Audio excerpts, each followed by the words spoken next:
Welcome back to Logan Rando Aquascaping. My name is Logan and I just put together this brand new maintenance cart from IKEA. So last night I sort of assembled all the different tools that I use to do maintenance on my 3 planted aquariums. And today I'm gonna give you a tour. I'm gonna show you all the individual tools that I use to maintain my 3 planted tanks several times a week.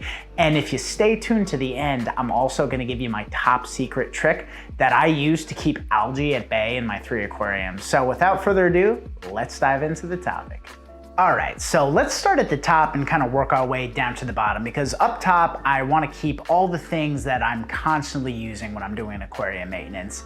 And the tools that I use the most would definitely be my stainless steel tools. So pretty much every time I'm doing maintenance, I'm doing some form of trimming, even if it's just some basic pruning, you know, removing those problem leaves that are maybe infested with algae or have holes in them or decaying. I'm a huge proponent of doing a little bit often, as opposed to doing very few huge maintenance sessions that take hours. So I would say my go-to tool for doing some basic pruning would definitely be these spring scissors right here. I just purchased these from Boost Plant. These are the Ultimate Nature System spring scissors, and these things are so awesome. They have a slight curve to them, and they're just great for getting in tight little nooks and crannies and removing little problem leaves and just trimming where it could otherwise be difficult to get to with these larger scissors. So I also got these from boostplant.com. These were actually a gift when I started working for them on the channel. And these things are awesome if you're doing like a really big trimming session, especially if you're trimming a bunch of stems, because they just have really nice reach.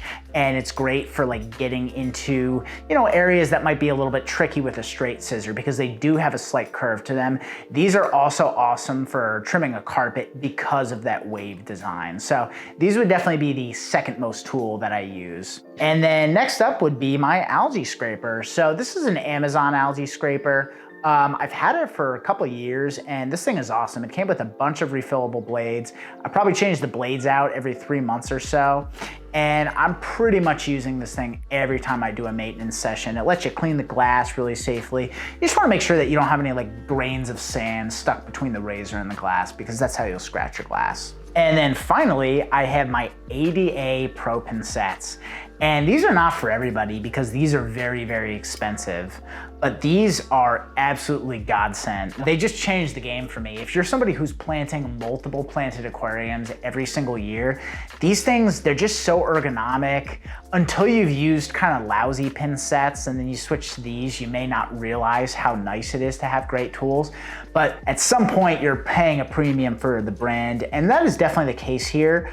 But they're a remarkable tool. And you know what? I just feel like a common comment I see, you know, on YouTube and on social media in general is, well, you know, hey, I could do that with much less. Why get something expensive? And, you know, I think with hobbies specifically, if it's something you love, it can be really fun to just try and experiment with new tools and expensive tools and luxury brands. So, you know, again, I see a lot of criticism of using expensive equipment, especially in this hobby. There seems to be a population of people that are just really not cool with going the high-tech, expensive route. And I don't know, it just doesn't really do you any good to criticize that approach. If you can get by with less, that's totally cool. But, you know, us folks who take this really seriously or, you know, are kind of nerdy and techie and like experimenting with new gear, it's fun for us to try expensive stuff. Is it always worth the money? Maybe not, but if it brings you joy, then it's worth its weight in gold, because you only got one life to live, and you know, why not do things that make you happy? So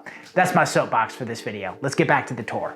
Okay, moving over to this side of the cart, I have 3 different sizes of syringes. So you pretty much can't have enough syringes. You can pick them up from like a pharmacy, but these are really key for dosing chemicals in your tank. And I'm a big hydrogen peroxide guy, so whenever I'm dosing that, I'm using this larger syringe to spot dose, and it's really great because it can carry 12 mils at a time. I also use this syringe for dosing my ferts. So in my large tank, I dose 2 mils, smaller tank, I dose 1 mil, and then in my tiniest tank, the UNS5N, I'm dosing 0.4 mils. So this little syringe is 1 mil completely, and I can get little micro doses for nano tanks because, you know, consistency is really important for a fertilizer regime. So being able to measure out exactly how much you dose, while it's not entirely necessary, I'm a nerdy guy. I like getting it down to the number. So moving on over to this edge, I have my spring brush set. And I have about 4 different sizes of spring brushes here. And over here, this is my absolute favorite one. My good friend Yuri's Yuchayev's gave this to me the first time I visited him in Germany.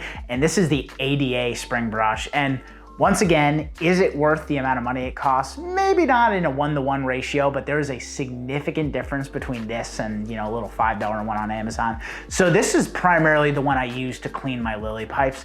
And then these ones come in 3 different sizes.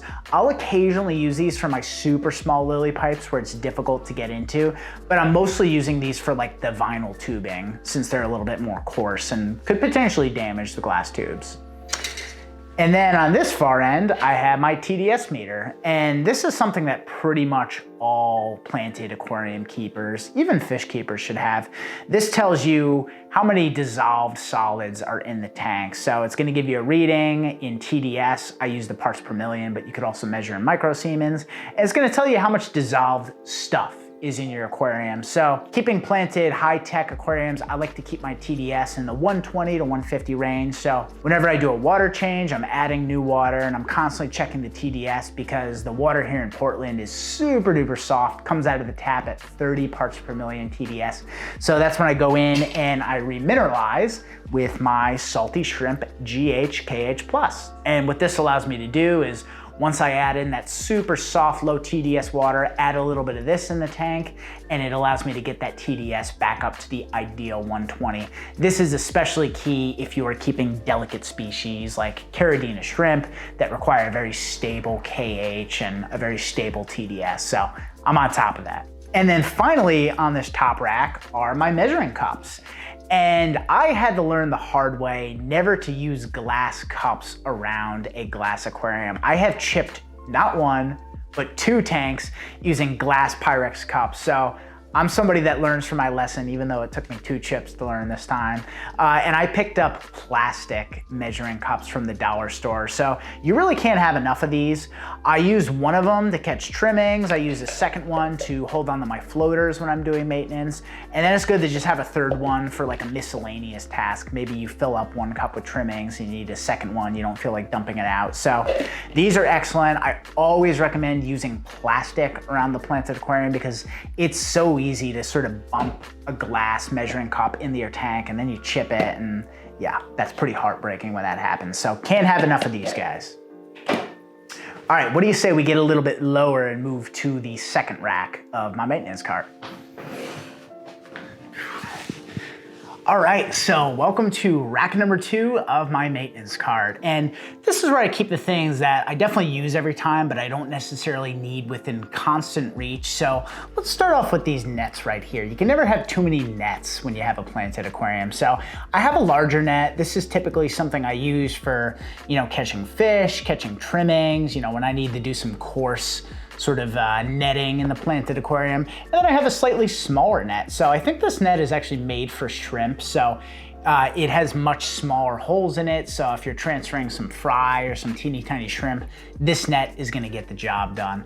Again, we've got the minerals for remineralizing my water. And then over here, I have a tiny little bottle of dechlor. So once in a while, when this runs out, I purchase the larger bottles of Chem Prime and then I refill this because you just squeeze it and drops come out. So it's super convenient for dechlorinating water. Again, I use tap water, so it's something I use, but I also use it when I'm cleaning my lily pipes to make sure that all the chlorine is gone and the chloramines are gone. So super valuable having it in a tiny little hand-sized bottle like this. And then over here, I have my hydrogen peroxide, which is one of my secret weapons to keeping algae-free aquariums. Anytime I see little problem areas, especially BBA, I'm spot dosing with my syringes, so I always have some hydrogen peroxide on hand. You just want to keep this out of direct sunlight since hydrogen peroxide, the chemicals can get altered if exposed to UV radiation.